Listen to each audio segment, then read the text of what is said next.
Rádio Bom Jesus AM apresenta Ponto Facultativo, com o professor Wagner Fontinelli Pessoa.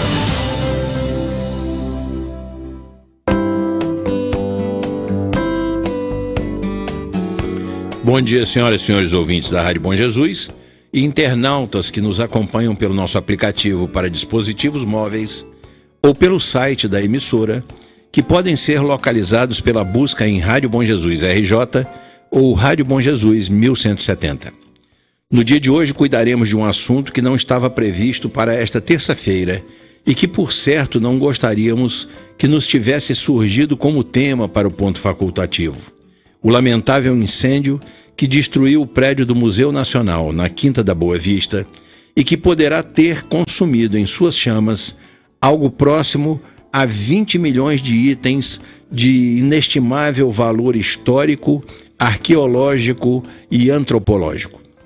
Eu disse lamentável incêndio? Não, este sinistro foi muito mais do que lamentável. Foi verdadeiramente trágico. Porque quando o fogo destruiu esse acervo, também destruiu uma parte dos registros de nossa história, assim como peças e fontes que nos permitiam ter um vislumbre do nosso passado mais remoto. Para uma sociedade que não está acostumada a valorizar os elementos da sua cultura e a preservar os ícones de sua história, convenhamos que a perda foi grande demais. Tão grande que provavelmente apenas os especialistas, historiadores, museólogos, antropólogos e arqueólogos, além de uns poucos mais, é que consigam, num primeiro momento, aquilatar a dimensão dessa perda. Como é de praxe, sempre que acontecem tragédias no Brasil, antes da preocupação com suas consequências danosas, os investigadores, empurrados pelo clamor do público passageiro, haverão de buscar os culpados, o que deu causa ao problema e quem são os responsáveis. Como na maioria dos casos, porém, ao final de um tempo longuíssimo, os laudos técnicos e as decisões judiciais apontarão na direção de causas que todos já presumiam e de responsabilidades difusas. Muito provavelmente, ninguém será punido graças a uma legislação leniente que tem benefícios de mais e rigor de menos. Ao lado disso, ainda há as benesses concedidas, com frequência, por um judiciário que favorece os criminosos com a sua lentidão e por julgadores de caráter duvidoso, como temos visto acontecer. Pondo de parte tais circunstâncias e as entranhas da oportuna burocracia nacional, que solapam o direito dos brasileiros à cidadania plena, vamos para o andar de cima, onde estão os maiores e verdadeiros responsáveis pela areia movediça que sufoca e faz desaparecerem as instituições que zelam ou deveriam zelar pela cultura em nosso país. São os governantes, os políticos e a política ou a falta de uma política séria e bem planificada que relegam o trato das questões que dizem respeito à cultura a um plano de pouca ou nenhuma importância. São esses desgraçados que liberam recursos para o show de um artista por afinidade ideológica, enquanto matam à amíngua o ministério que deveria cuidar disso. Pois sendo este o assunto escolhido para hoje, recebo na bancada de entrevistas da Rádio Bom Jesus um convidado que sempre é bem-vindo e que dá a este programa uma valiosa colaboração quando a conversa tem como alvo as questões ligadas às artes e à cultura. Ele dispensa apresentações porque, além de ter as suas raízes nesta terra, onde é conhecido por todos, já esteve no ponto facultativo noutras oportunidades em que cuidamos de outros temas. Graduou-se em medicina, profissão que chegou a exercer por um curto espaço de tempo. Contudo, preferiu dedicar a sua vida e o seu talento a outras áreas do saber, nas quais sempre se destacou, como, por exemplo, a música. Ele é compositor, é músico, é restaurador, é cenógrafo, dentre outras atividades que exerce, sempre ligadas à produção cultural. O meu convidado de hoje é o médico e artista plástico Raul Travassos. No comando do Show da Manhã e retaguarda técnica deste programa está o meu amigo Alexander Sullivan. Bom dia, meu prezado Raul. É um prazer tê-lo de volta aqui no Ponto Facultativo. Seja bem-vindo e obrigado por sua participação na conversa desta terça-feira. Bom dia, Wagner. Bom dia, ouvintes da Rádio Bom Jesus. É um prazer muito grande estar aqui conversando com vocês, apesar do tema da conversa de hoje ser muito triste, né? Estou muito chocado com tudo que aconteceu. Esperava que acontecesse, porque isso aí não é uma coisa que surgiu agora, não é um incêndio por acaso. Isso é uma coisa que vem acontecendo há muito tempo, prenunciado, e todo mundo já tinha avisado sobre isso. Eu visitei várias vezes, inclusive há um ano atrás, e percebi o descaso com tudo, né? Com a segurança, com os splinters de incêndio, tudo precário. Fiação exposta, entendeu? Mas isso também não é só no Museu Nacional, não. Isso é geral, né? Você precisa ver a Biblioteca Nacional. O perigo. Você já imaginou um incêndio na Biblioteca Nacional? Tá doido. Só tem material inflamável. É uma coleção de livros, assim, não existe. Não existe aqui no Hemisfério Sul. Não existe. Raul, olha aqui, vamos fazer uma narrativa, nós não vamos fazer uma narrativa sobre a importância histórica e artística desse palácio que se incendiou, com tudo que tinha dentro, porque isso tomaria muito tempo, mas eu quero citar apenas para deixar aos nossos ouvintes uma pálida ideia sobre isto, que é o seguinte: a Quinta da Boa Vista e esse palácio, chamado também de Palácio São Cristóvão, eles formavam um complexo arquitetônico e paisagístico de inestimável valor. Durante o período do Brasil Império, que vai de 1822 a 1889, ele foi utilizado como residência da família imperial brasileira. Antes já era residência do rei, Dom João VI. Era uma residência, morou ali. E foi quando eles vieram de Portugal, fugindo da invasão napoleônica, eles já ocuparam ali.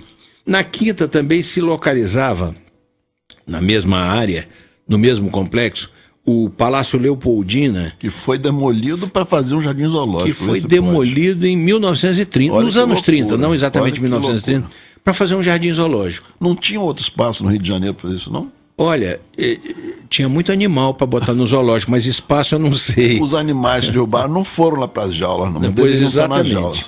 Olha aqui, e nas dependências da Quinta, localizava-se o Museu Nacional de Arqueologia e Antropologia, que foi agora, no dia 2 de setembro, destruído por um incêndio de grandes proporções. A maior coleção de insetos do mundo. Um dos mais apaixonados por esse museu foi o Einstein. Tem fotos dele lá no museu, né? Hoje mesmo eu vi ele na escadaria do museu. Ele morou um tempo no Rio de Janeiro, no Hotel Glória, que também foi destruído por aquele Eike Batista, louco. Destruiu o Hotel Glória. Não sei porquê, ele ia fazer um hotel diferente. Destruíram ali também o Palácio Monroe e outras coisas. Que coisa incrível isso, ninguém faz nada, ninguém fala nada. Tá lá o hotel todo destruído, porque ele não teve grana para tocar o projeto dele para frente, e nem vai tocar, nem ninguém vai tocar. Tá aquela coisa destruída lá, horrível, no centro do Rio de Janeiro. Pois muito bem, Raul, a partir dessas informações que nós estamos trocando aqui e vamos aí levando até o ouvinte, vamos chegar aos seguintes pontos aqui. Parece que esse sinistro, ele deixa para nós uma dupla perda, né? Uma parte, quase a totalidade, dos estimados 20 milhões de itens que estavam armazenados no Museu Nacional. Parece que a estimativa é de que tenham sobrado uns 10% no máximo, né? E o próprio prédio do palácio, que tinha um significado artístico e arquitetônico todo com pinturas de italianos e decoração francesa. Nós não tínhamos nada parecido. Aliás, não temos nada parecido. Sob o aspecto cultural, é possível aquilatar qual dessas perdas é a mais grave para a nossa área cultural? Se você for pensar no arquiteto, vai se lamentar mais mesmo no prédio, porque é um prédio, como que você vai refazer aquilo? Você não tem como restaurar aquilo. Você vai restaurar, mas aqui foi a sala que se queimou, mas que não existe mais. Sim, outra coisa, eles vão aproveitar as paredes, né? a independência. Eles vão aproveitar as paredes. Vão aproveitar as paredes. Mas os pisos, inclusive, talvez, que dividiam o andar do americano, se nós estivéssemos nos Estados Unidos, o americano ele restaura perfeitamente tudo, como era. Né? Ele faria tudo isso outra vez. Sim, porque para começo de conversa. Todo documentado. Sim, porque para começo de conversa ele teria toda a documentação fotográfica. Estava tudo escaneado, claro. todo o museu. Ele saberia milimetramente tudo que tinha ali. Agora, nós estamos no Brasil, um país que não tem cultura nenhuma. O último presidente da República que pisou no Museu Histórico, na Quinta Boa Vista, foi o Juscelino Kubitschek. Por aí você tira. Sim. O Juscelino Kubitschek era um homem culto, era um médico, uma cultura vasta. Basta dizer, todo mundo dizia a loucura dele criar uma capital federal no centro do Brasil. Não foi só para defender a capital federal que ele levou a capital para lá, é para poder abrir o Brasil para a população. Não, ele interiorizou o desenvolvimento do Brasil, que estava localizado só no litoral. Nesse eixo Rio-São Paulo. E na linha do litoral. Ele popularizou, ele abriu a população do Brasil toda para essa área. Né? Você vê que hoje, lá no Roraima, né, a população eu acho grande. Considerando a área de vasta ele interiorizou o progresso brasileiro e mais, ele interligou vamos dizer, o litoral ao interior brasileiro, o que permitiu, o que trouxe como consequência uma série de resultados, inclusive de natureza econômica. Não é isso? Eu acho que ele tinha até uma preocupação da gente se apoderar do Brasil. Nós tínhamos ocupar o Brasil mesmo. Ocupar o Brasil. Olha aqui uma coisa. Realmente, essa interiorização permitiu a ocupação do Brasil pelos brasileiros. Isso. Deixa eu só pedir aqui um esclarecimento, porque quando se fala em museu, né, nem todo mundo, claro, nem todo mundo é obrigado a saber disso, mas nem todo mundo entende que o museu não é sempre a mesma coisa. Você tem museu de arte, você tem museu... Você pode começar um museu hoje, vamos dizer aqui em Bom Jesus, nós temos um museu aqui do Alto Santa Rita, onde foi o Colégio Rio Branco. Ele hoje tem aquele acervo do museu, do que foi o colégio, ali é um museu histórico. Um museu histórico da cidade. Baseado no acervo deles ali do colégio. A proporção que, de repente, alguém doe alguma coisa, esse acervo vai crescendo. É o caso do Museu Nacional. Lá era simplesmente a casa do imperador. Mas lá ele não era um museu de arte. Você sabe que antes... Não era um museu de arte. Não, era simplesmente a casa deles. Era um museu de antropologia e era um... O Museu de Antropologia foi criado depois, né? Que o Império saiu. Antes, logo que o Império saiu, eles dilapidaram aquilo tudo. Foi. Eu até vi sobre isso. Mas isso é a causa de tudo. Tudo vai bater nessa causa. É a causa inicial de tudo. A ignorância, o analfabetismo. Você tem até... mas fulano estudou, fez até o 2º grau, mas continua ignorante. Não, e o ranço positivista que levou a essa primeira destruição do palácio. Isso. Eles achavam que aquilo era um traço, era um símbolo da monarquia. Então resolveram destroçar aquilo. É coisa de positivista mesmo. Agora, olha aqui uma coisa. Eu não tenho dúvida que, ao final de um longo período de investigações, né, como eu disse nas palavras iniciais dessa edição, vão descobrir que tudo começou com um curto-circuito. Agora estão falando num balão que poderia ter caído, numa fiação velha, enfim. Eu sou meio fantasioso nessas coisas. Na hora que eu vi o museu pegando fogo, já veio na minha cabeça isso. Tinham 4 vigilantes rodando por dentro do palácio. O palácio fechou às 5 horas da tarde, 7 horas da noite, quando começou o fogo. Deviam estar esquentando uma marmitinha, né? Levaram aquela marmitinha, estavam lá esquentando, ligaram aquela tomada, aquele fio amarrado para lá e para cá, para esquentar a marmitinha. Você vai ver que foi isso. Pode ter sido qualquer coisa. Agora, no final, eu tenho a impressão... A partir do momento que o museu fecha, eles desligam tudo. Mas eu tenho a impressão, Raul, que no final, como acontece, né, frequentemente, né, em relação a esse tipo de coisa no Brasil, vão encontrar uma autoria, uma responsabilidade difusa. Quer sim, dizer, lógico. o vigia que não viu logo, é o reitor da universidade que não providenciou. Não tinha água. Não tinha água, foi a culpa tinha água foi pra apagar o fogo. A culpa foi da SEDAI, mas também Os foi do diretores, os professores chegando para tentar salvar alguma coisa, os bombeiros. Vocês não estão fazendo nada, está aumentando o fogo aqui. Mas nós não temos água. Como é que vamos apagar? Depois eu vi até uma crítica dizendo, pô, vocês estão criticando o bombeiro é uma corporação heróica. Peraí, ninguém está deixando de pensar no bombeiro como uma corporação heróica. Agora, efetivamente, bombeiro, se você for lá no meu condomínio, por exemplo, eles foram lá na piscina, a piscina do meu condomínio é limpíssima, cuidada, fizeram uma série de exigências de equipamento, disso, daquilo, não sei o quê, e aí eles não verificam se tem água no hidrante ou não tem água no hidrante.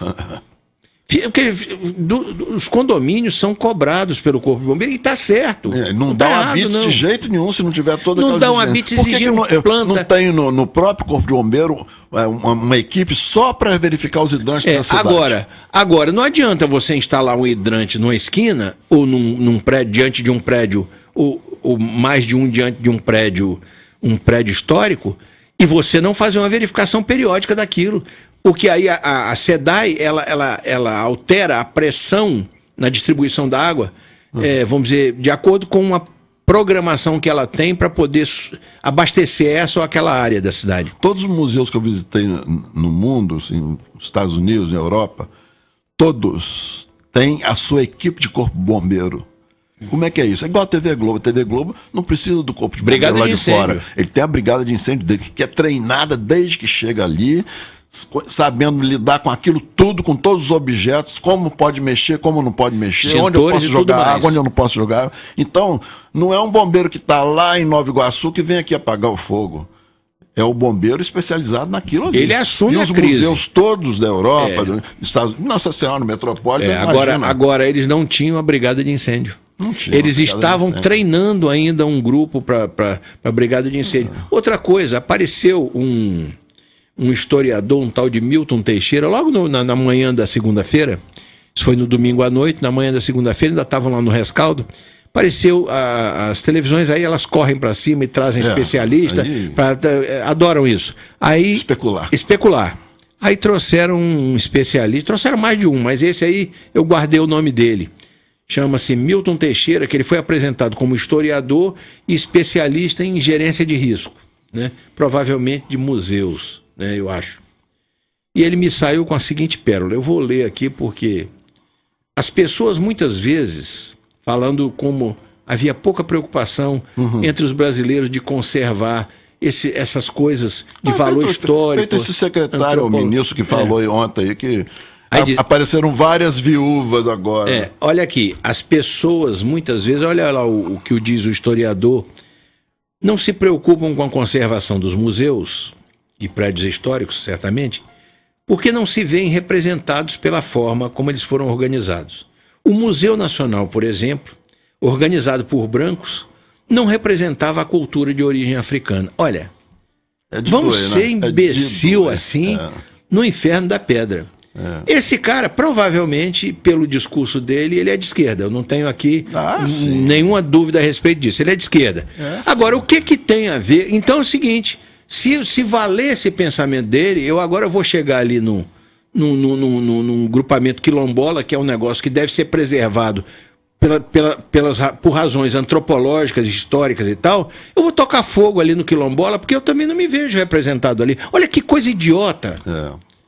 E aí o cara fala, e eu digo, se eu sou o entrevistador, encerrava a entrevista, diz, não dá para conversar com este imbecil. Não dá para conversar com este idiota. O cara está tentando fazer o quê? Está tentando ideologizar o problema. Ele está querendo colocar a questão da ideologia como causa do desinteresse da sociedade brasileira por esses monumentos, por esses prédios históricos e tal. A causa é ideológica, ou seja, eu não estou ali representado. Então, meu amigo, vamos tocar fogo no Louvre. Não é certo? Isso aí. Vamos tocar fogo no Louvre, porque ali, no Louvre você encontra alas que são da Grécia, do Egito, de Roma. Você encontra No Egito eles levaram um templo egípcio tirado do chão, levaram um templo, puseram lá e construíram um metropolitano em volta para ele poder ficar abrigado, entendeu? Eu quando estive no Louvre uma vez, eu falei, tinha uma guia lá francesa, mas falava português. E tá lá mostrando a ala do Egito, a ala de não sei o quê. Eu digo, tudo aqui é produto. Eu comentei com uma pessoa que estava do meu lado, um amigo meu, tudo aqui é produto de pilhagem. Napoleão Bonaparte saiu pilhando. Exatamente. Vamos dizer, a Itália, então, que ele pilhou a Itália. A Itália, a Espanha, a Grécia. Aí ela ficou indignada. Ela disse, não, aqui é tudo com... Ela com aquele sotaque, falando português, tudo é comprado. Eu digo, os ingleses também fizeram isso, né? Fizeram. Os alemães fizeram também. Os museus de Londres são os alemães também fizeram. Só que na Alemanha não ficou, foi tudo voltou às origens. Devolvido porque os alemães perderam a guerra. Mas se tivessem ganho a guerra, os museus alemães estariam cheios de obras de arte do mundo inteiro que tinham sido pilhados. O Hitler tinha uma equipe que era especializada nisso, em pilhar obras de arte e levar para a Alemanha. Mas vamos lá. Muita gente pode não compreender a importância e o significado de um museu para a cultura, tirando este idiota aqui, de um museu para a cultura de uma sociedade. Mas o governo, os dirigentes e os legisladores não têm esse direito de não compreenderem.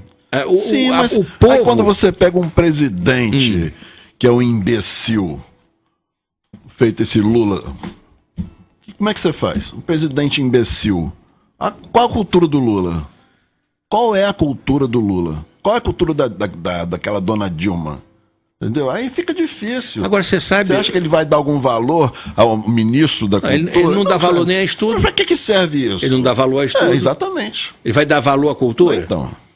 Agora deixa eu lhe dizer, o Lula, nesse caso tem até uma referência, o Lula é um sobrevivente desse incêndio. Porque eu ouvi hoje no Noticiário da Manhã, que toda a coleção, que era enorme, era considerada muito importante, toda a coleção de moluscos do museu se acabou. Só sobrou ele que está em Curitiba. Só sobrou ele que está em Curitiba. Foi o sobrevivente da coleção de moluscos, é ele que está preso lá em Curitiba. Raul, sob sua ótica, onde é que está o ponto central desse problema? Porque governantes em todas as esferas de poder, e aí nós estamos falando do governo federal, mas isso vale para o estadual e vale para o municipal. Muito bem, com exceções que sempre confirmam a regra. Governantes, né, em todas as esferas de poder, costumam olhar para a cultura como algo de menor importância no conjunto da administração pública. Sim, porque é baseado na mesma coisa. O nível de cultura deles é muito baixo. Eles são eleitos deputados, aí vão legislar. Primeiro que eles não sabem legislar porra nenhuma. Eles pegam carona nos outros, eles têm assessores não sabem nada. Eles sabem pegar voto, eles têm a esperteza. Esperteza não é cultura. Né? Esperteza é uma coisa, cultura é outra. Então eles são os espertos. Os que estão lá são os espertos. Que conseguiram passar por cima dos outros, conseguiram arrecadar votos e... Não adianta nada, porque não faz verão. Você acha que esse pouco interesse dos nossos governantes pela atividade cultural, pelo patrimônio cultural, vamos dizer, pela implementação da cultura no país, ela é decorrência? Aí eu quero que você diga qual é o seu ponto de vista. Ela é decorrência do fato de que eles sejam realmente pessoas incultas. Ou é uma opção consciente de dizer, olha, isso é de menos importância? Se você tem um senador, se você tem um presidente da República que gosta de ouvir música clássica, né? Se ele gosta de tocar piano, como é que ele... Olha a diferença que seria esse presidente. Peraí, o Fernando Henrique era considerado um intelectual, é considerado um intelectual, e não fez nada nesse sentido também. Mas o Fernando Henrique pegou aquela fase, eu acho que ele pegou aquela fase que veio lá do colo horrível até entregar. Quando ele entregou para o Lula, o Brasil estava mais ou menos bem. Porque o Fernando Henrique, aliás, ele é um socialista de fachada. Porque ele foi socialista enquanto ele estava fora do poder. Quando ele entrou no poder, que cobraram dele coerência com o que ele havia escrito em livro, o que ele disse? Esqueçam o que eu escrevi.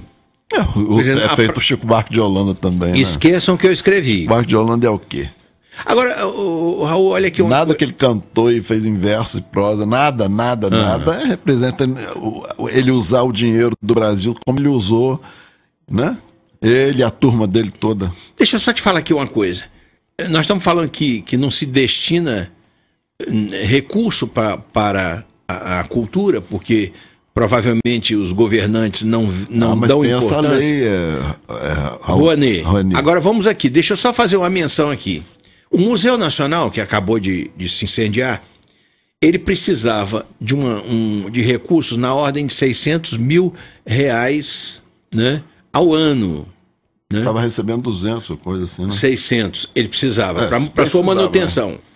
Ele já vinha recebendo 512... Essa parte. 512, e a partir de 2013 para cá, ele começou a reduzir por força do chamado contingenciamento. Para quem não sabe, vamos esclarecer que contingenciamento é o seguinte: no orçamento anual, o governo aprova, ou que o governo aprova, tem lá uma verba de 1 milhão para uma determinada atividade. Mas como o governo está precisando conter despesas, por causa do déficit nas contas, o que ele faz? Ele contingencia, ele diz, bom, você tem aqui direito a 1 milhão, mas nós só vamos liberar 600 mil. Ou você tem direito a 600 mil, mas nós só vamos liberar 250 mil ou 270. Isso é que é o contingenciamento. Então ele já vinha recebendo menos, o museu, por conta do contingenciamento. Então a verba aprovada em 2017 para 2018 era de 270 mil. Só que neste ano de 2018, até o presente evento, até esse evento, ele havia recebido 41 mil. 40 mil, 41 7 mil. meses do ano. Bom, agora eu quero mencionar rapidamente aqui o seguinte. Enquanto isso, através da Lei Rouanet, que é uma lei de incentivo à cultura, foram liberados para um show da Maria Bethânia 1,3 milhão, ou seja, 1 milhão e 300 mil. Para uma turnê do Luan Santana, 4,1 milhão, ou seja, quase 4 milhões e 100. Para um show da Cláudia Leite, 5 milhões e 800 mil. Para um filme sobre a vida do Brizola, 1 milhão e 900. Para o Cirque du Soleil, porque estavam liberando recursos para a cultura, ou através de uma lei de incentivo à cultura, para grupos estrangeiros, para grupos artísticos estrangeiros. O Cirque du Soleil recebeu quase 10 milhões de reais em incentivos para vir fazer o quê? Para trazer o seu espetáculo aqui e cobrar ingresso. Para o Gilberto Gil, 6 milhões. Para o Jô Soares, 1,9 milhões. Para aquela Cláudia Leite, 5,3 milhões. O Museu Lula recebeu... Marieta Severo, 1,3 milhões. O Museu Lula recebeu quase 8 milhões através da lei de incentivo. O Museu Lula, entendeu? É um museu dos moluscos. Do molusco. Mas ele recebeu quase 8 milhões. Agora, vamos explicar aqui para o nosso ouvinte que essa lei funciona assim. O Chico Buarque, quando disseram, você está recebendo dinheiro do governo, mas o sujeito faz o show e cobra o ingresso. Ele não era para cobrar o ingresso. Não era para cobrar, era para dar contrapartida. Isso. Ou pelo menos tinha que ter uma certa gratuidade, um certo percentual de ingresso. Mas o que acontece? O Chico tentou, como o pessoal diz, aplicar um de João sem braço. Ao responder isso, eu não estou pegando dinheiro do governo, eu estou pegando patrocínio de empresas privadas. Mentira! A Lei Rouanet diz o seguinte: eu sou um artista, eu quero patrocínio para um show que eu vou fazer, para um espetáculo. Eu consigo com empresas que me deem esse patrocínio. E essas empresas, eu levo isso ao Ministério da Cultura. Uma vez aprovado, o Ministério da Cultura, então, libera, a empresa me dá o dinheiro, mas esse dinheiro que a empresa me deu será descontado do seu imposto de renda na hora que tiver que pagar. Então, da onde é que sai esse dinheiro? Sai do tesouro, sai do bolso do contribuinte. Porque era, vamos dizer, imposto que as empresas que colaboram com essa Lei Rouanet, ou que participam desse incentivo à cultura, teriam que pagar e que não pagam.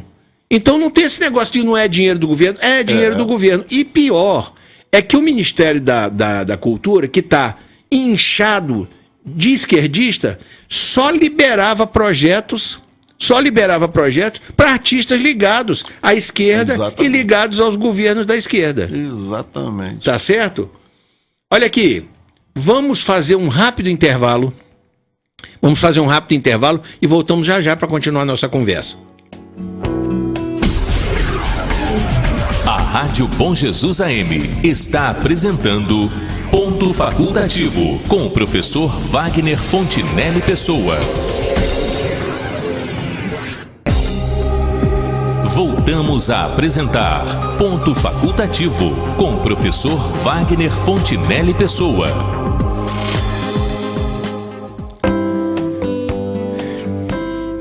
Voltamos com o Ponto Facultativo. E no programa de hoje, estamos conversando com o médico, cenógrafo, compositor e restaurador Raul Travassos, que é, acima de tudo, uma pessoa sempre ligada às questões relativas à cultura e à produção cultural. Com ele, estamos conversando, no dia de hoje, acerca do incêndio que praticamente destruiu, na Quinta da Boa Vista, o Museu Nacional e quase todo o seu acervo. Uma perda de proporções que ainda não podemos nem aquilatar.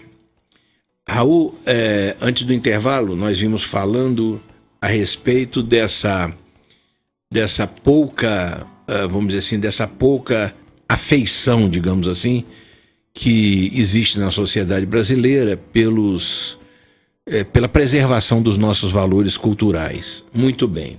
Pouca afeição também ao livro. Não é? Claro, cultura. Literatura, música e tal, enfim. É a ignorância.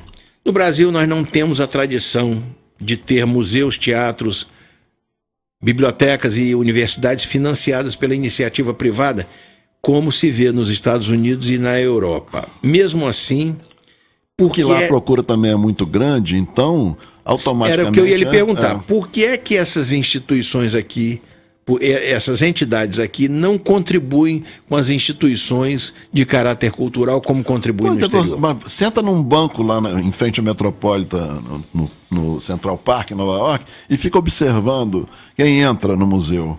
A maioria são adolescentes e crianças que vão espontaneamente, não é excursão de colégio, não. Eles vão espontaneamente, eles passam o dia lá, tem as lanchonetes, acabou o lanche, continuam pesquisando no museu, entendeu? É completamente diferente. Na Europa, então, nem se fala. Filas e filas para entrar nos museus.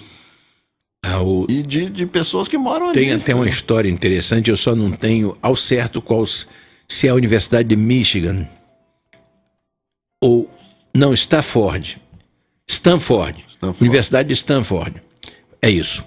Essa universidade, ela existe pelo seguinte. Diz que um dia um casal simples, humilde, trajado de forma decente, mas de forma muito humilde, foi a uma universidade, se não me engano, uma das universidades mais tradicionais dos Estados Unidos, e disse que queria falar com o reitor. E a secretária olhou aquelas duas figuras e disse: mas ele não vai poder receber vocês. Ele disse: não, mas nós precisamos falar com ele, mas ele está ocupado. Ele disse: a gente espera. Sentaram na sala de espera e ficaram o dia inteiro esperando para falar com o reitor, né? E o reitor eles não desistiam. No final do dia, a secretária disse: olha, ainda estão aí aguardando para falar com o senhor. Ele disse: manda entrar aqui. Vamos ver o que eles querem.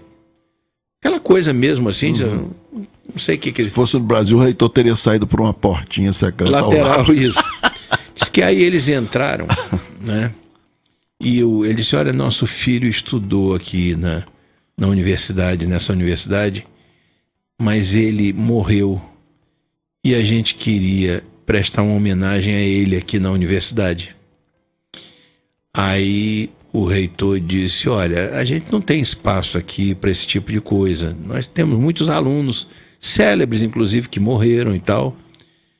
E a gente não põe estátuas aqui pelo campus da universidade. Aí ele disse assim, disse que o homenzinho disse assim: mas eu não quero colocar estátua, eu quero ver se eu faço a doação de uma biblioteca para cá.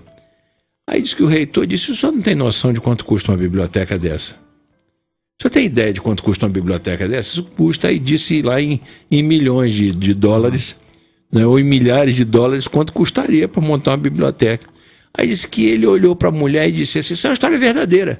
Olhou para a mulher e disse assim: mas é só isso?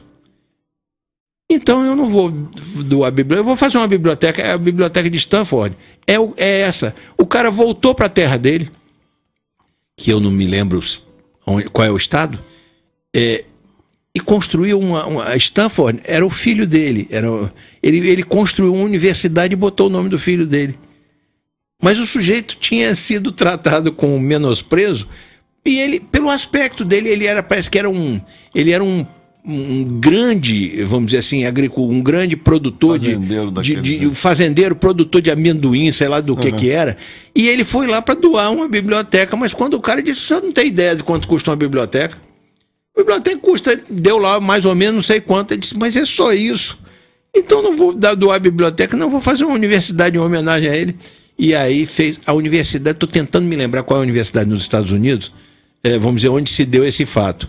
Mas a Universidade de Stanford é exatamente decorrente dessa coisa. No Brasil, nós não temos essa tradição de empresários, de capitalistas doarem.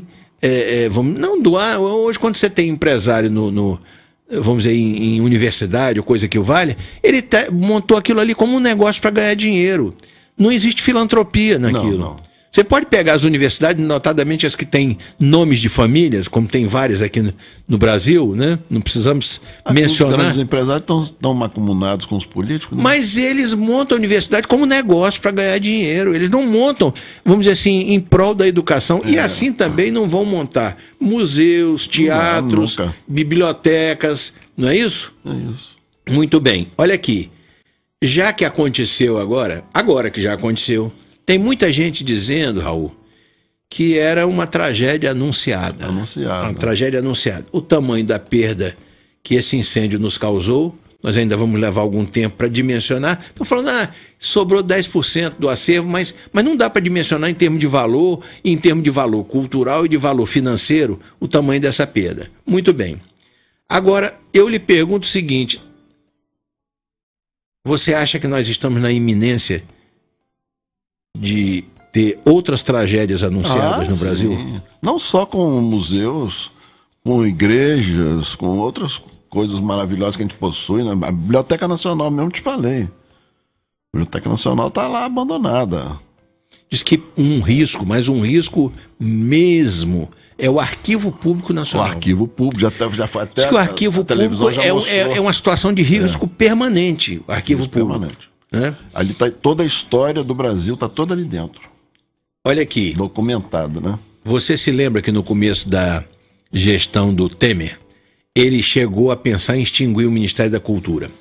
Depois, por causa da pressão do pessoal do meio artístico, dos intelectuais ligados a atividades culturais, ele acabou voltando atrás. Quer dizer, ele, na verdade, baixou o ato extinguindo e depois revogou o ato e manteve o Ministério da Cultura, mas com um orçamento tão ínfimo, tão insignificante, que era melhor que ele não tivesse deixado isso. Eu lhe pergunto o seguinte: teria sido melhor se o Ministério da Cultura houvesse mesmo sido extinto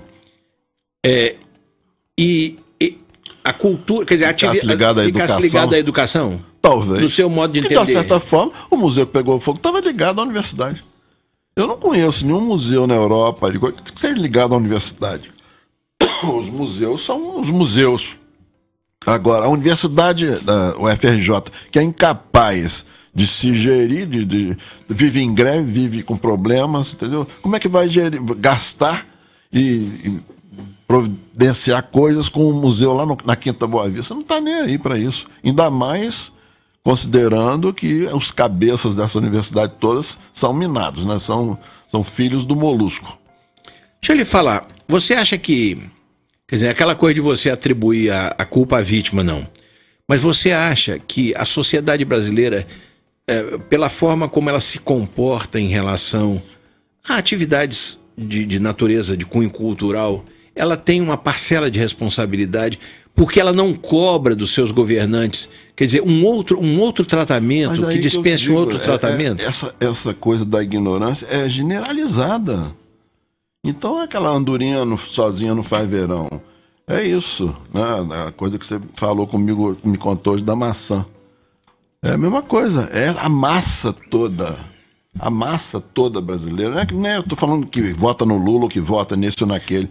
A massa brasileira está nesse nível. Mas se a gente então, é muito mais importante, muito mais interessante investir em 3, 4 reformas seguidas no Maracanã. Essa não ficou bom, faz outra. Gastar uma fortuna incalculável ali, do que restaurar a parte elétrica do museu da Quinta Boa Vista. Duas coisas que aí você mencionou, uma, e que são assim, são exasperantes. Uma é que enquanto nós não tínhamos 600 mil para fazer a manutenção desse museu, o Brasil gastou, não estou nem considerando o superfaturamento e a corrupção não, falando valores mesmo. O Brasil gastou fortunas para reformar e construir estádios para um evento. Para um evento que nunca Para um mais. evento. Estão todos fechados. Fez estádios, inclusive, em lugares como Manaus, que não tem nenhum time no campeonato nacional e cujo público pagante médio durante um ano é de 800 pessoas. Então é o seguinte, era 1 bilhão e não sei quanto para um, 2 bilhões e não sei quanto para outro, é um negócio nesse nível de bilhão. Muito bem. E os políticos vamos dizer, sempre que há uma época de eleição, eles vão pegar 3 bandeiras: educação, saúde e segurança. Porque eles sabem que são coisas que sensibilizam a população. Agora, ninguém fala em cultura, nenhum deles. Aí eu lhe pergunto, agora começou a aparecer viúva do museu. Ontem apareceu por lá um candidato a presidente, e é bem provável que outros apareçam também. Apareceu um candidato à presidência e levou até uma vaia. Ele foi fazer o que lá?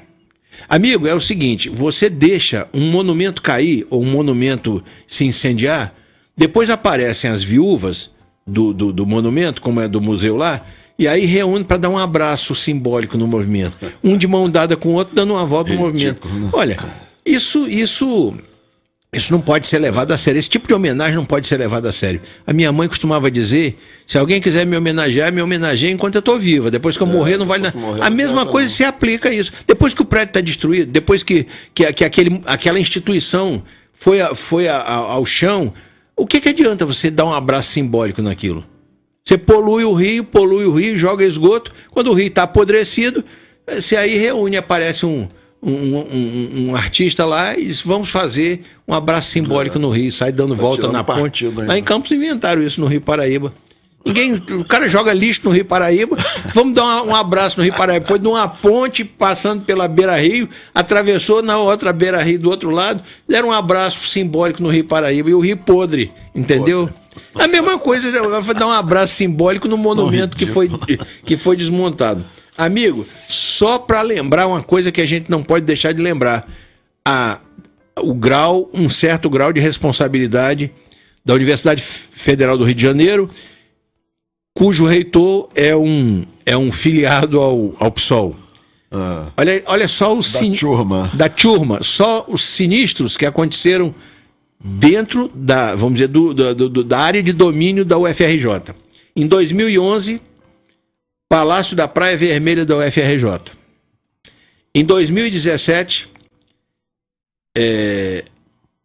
foi em 2017? Foi em 2017. Não foi 17, acho que foi 12. Faculdade de Letras da UFRJ. Sim, tudo ali também. Em 2014, foi reitoria da UFRJ.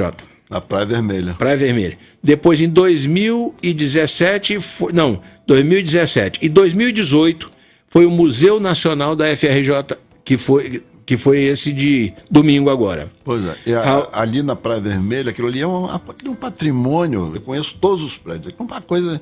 Ali era a Universidade do Brasil. Ali foi fundada a primeira universidade do Brasil. Todos aqueles que prédios. se chamava Universidade Federal do Rio de Janeiro, era a Universidade do Brasil, exatamente isso. Olha aqui, de 2011 até 2018, nós tivemos o Palácio da Praia Vermelha, a Faculdade de Letras da UFRJ, a Reitoria da UFRJ, o Alojamento Estudantil da UFRJ e o Museu Nacional da UFRJ. Pergunta para você, Raul, será que tem um incendiário solto no campo da UFRJ ou está faltando uma administração que cuide desses prédios por lá? Faltando administração em tudo, né? Faltando administração em tudo. Você acha que alguém vai ser punido? Não acredito, não. Vai ficar difusa a responsabilidade, não acredito, né?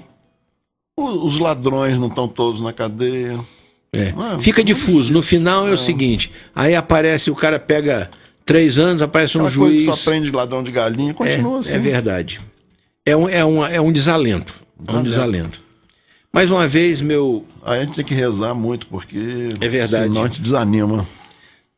Mais uma vez, meu caro Raul, uma conversa proveitosa para explorar um assunto que abordamos nessa edição, embora desta feita, sobre um tema tão deprimente.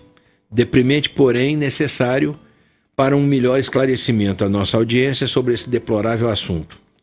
E assim o tempo do programa está terminando, porque nós temos daqui a pouquinho, entra o horário eleitoral gratuito, que só é gratuito para os partidos e para os candidatos, mas nós pagamos porque o governo compensa, né, a Justiça Eleitoral compensa com o governo dando desconto de imposto das emissoras que cedem esses horários, né?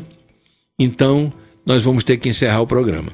Eu quero agradecer uma vez mais por sua presença na edição, ao médico, cenógrafo, compositor, restaurador e outras coisas mais, Raul Travassos, do mesmo modo como também agradeço ao público ouvinte por sua sempre importante audiência. Meu prezado Raul, o microfone da Rádio Bom Jesus encontra-se à disposição para suas Muito obrigado, Wagner, pelo convite, agradeço e quero dar um bom dia a todos os bonjesuenses queridos que estão nos ouvindo. Bom dia.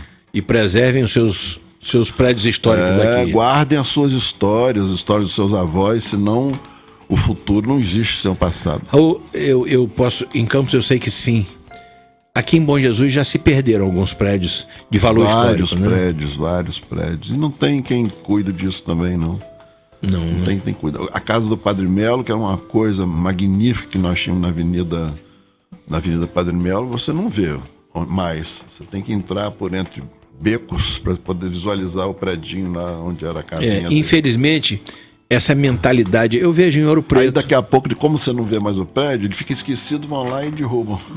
Lá em Ouro Preto eles faziam o seguinte, tem lá uma proteção, que a cidade é tombada, né, como patrimônio cultural, histórico da Unesco. Então o que eles faziam? Quando não pode mexer nas fachadas. Então a preservação, a conservação, como o governo não ajuda efetivamente, aquilo fica por conta dos proprietários. Quando a pessoa... E é uma maior burocracia para você fazer uma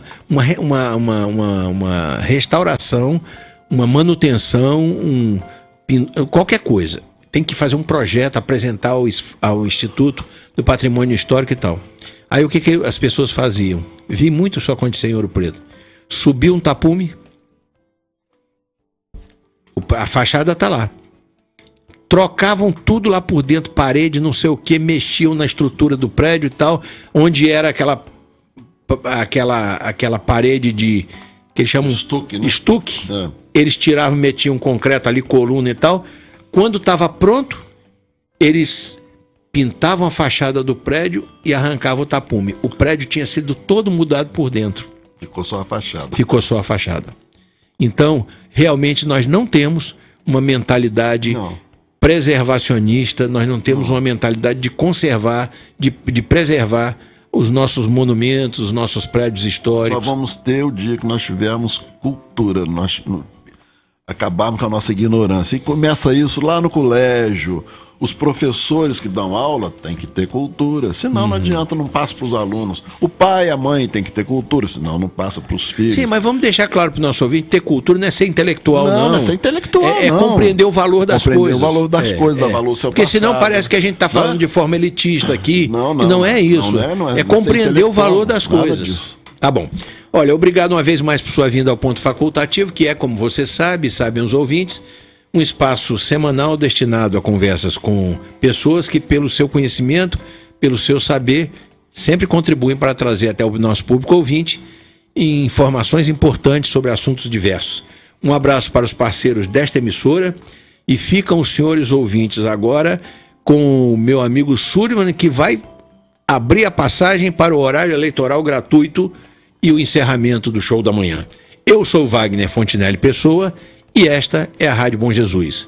Até a próxima terça-feira neste mesmo horário e tenham todos uma boa semana. A Rádio Bom Jesus apresentou Programa Ponto Facultativo com o professor Wagner Fontinelli Pessoa.